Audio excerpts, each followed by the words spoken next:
Thank you.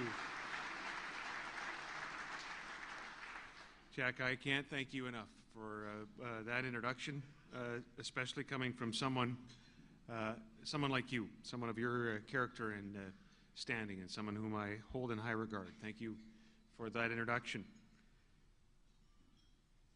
Well, Mayor Atch, Chief Joseph, colleagues from the Legislative Assembly, and special guests, good evening.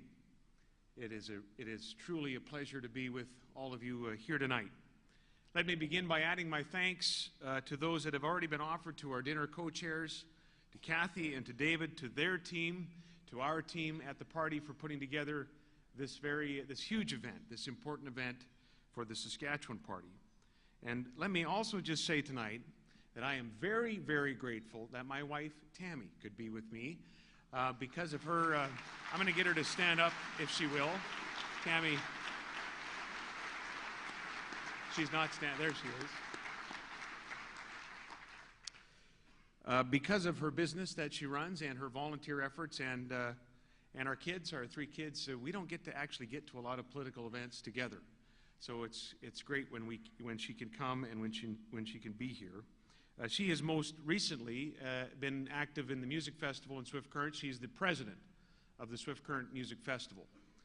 And so I have been whining a little bit, actually, about being a music festival widower of late.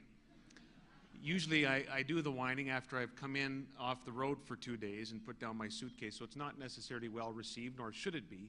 But I'll make this observation about Tammy and her team and others like them across the province. If our government, and I mentioned this to Don Morgan the other day, if our government was half as efficient as the 6 women that put together the Swift Current Music Festival with 500 participants and over 2 weeks, this place would be rocking even to a greater extent than it is. But Tammy, thanks for coming.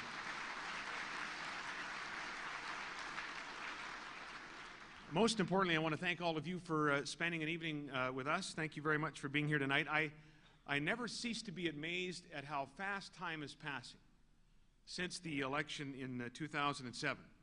Our kids, like your kids, are growing up very, very fast. Our youngest, Faith, our baby, is going to be in middle school next year. Coulter is going to be in high school next year. Megan is, she's got her learner's license, which is a good thing. Passed it on her first try.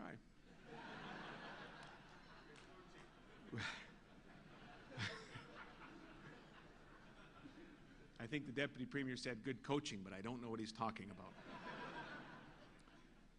We have reminders every day in our house that our lives have changed a little bit at least, and mostly for the positive. There are strange conversations I don't think we ever anticipated having in our house, including this one. True story, true conversation. Quote, honey, can you please turn off the vacuum? The Prime Minister is going to be calling. So I turned off the vacuum and I got ready.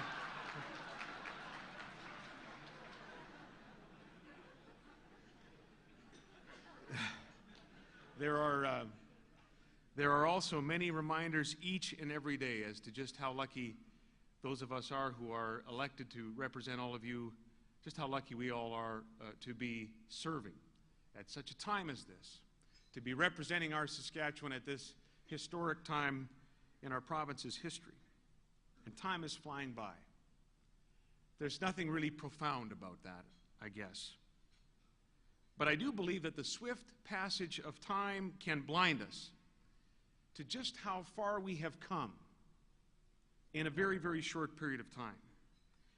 Consider that as recently as October of 2006, you would have read the headlines in the Star Phoenix in the paper in this city blaring, "Quarter of our youth to leave, study," and "Sask bleeding young residents, study shows." Consider that less than 2 years ago, in July of 2007, you would have read in the Star Phoenix this, quote, on a per capita basis, this is less than 2 years ago, on a per capita basis, Saskatchewan has lost more people to other parts of the country, most particularly to Alberta, than any other province.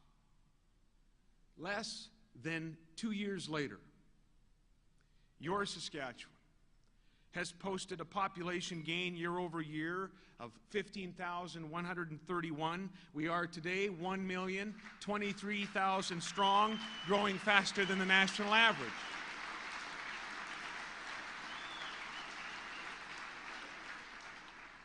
It's the biggest population jump since 1975, and our #1 source of new Saskatchewan citizens is our great friends next door, the province of Alberta.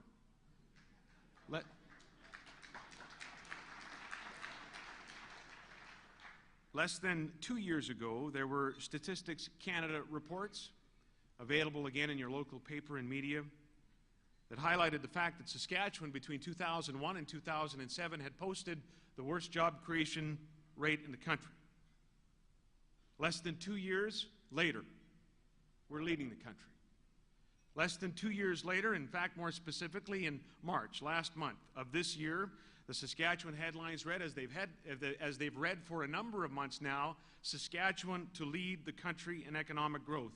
And just last week, the senior economist with the Canada West Foundation, in what was a very positive report about our present and our prospects in Saskatchewan, said this, and I quote, "The rest of Canada should get used to the idea of being led by such a low-key, unassuming champion as Saskatchewan," end quote.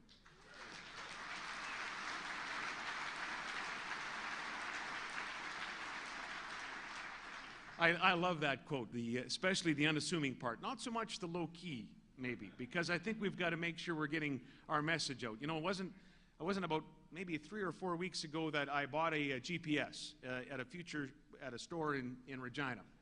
And we wanted to try it out, Everett and I did. We were heading back home to Swift Current, so we put it on, and I punched in the address at home at Swift Current. We put on the GPS, and I was all pretty excited. And it wasn't long into the trip when you realize that Saskatchewan doesn't give a GPS a very good workout, especially on the #1 highway between Regina and Swift Current. In fact, it struck me along the trip that I would like the GPS to have said every now and then, just so I knew it was working. I just bought it. I would like that it would have said something like, "You're still on the right track. Everything's okay." Frankly, I don't think we're doing enough of that in our province, even still today. Our government's working hard to make sure that the country knows, that Saskatchewan knows as well, that while we're not immune to what's going on around the world, we are on the right track. And there is not a place I would rather be tonight than Saskatchewan.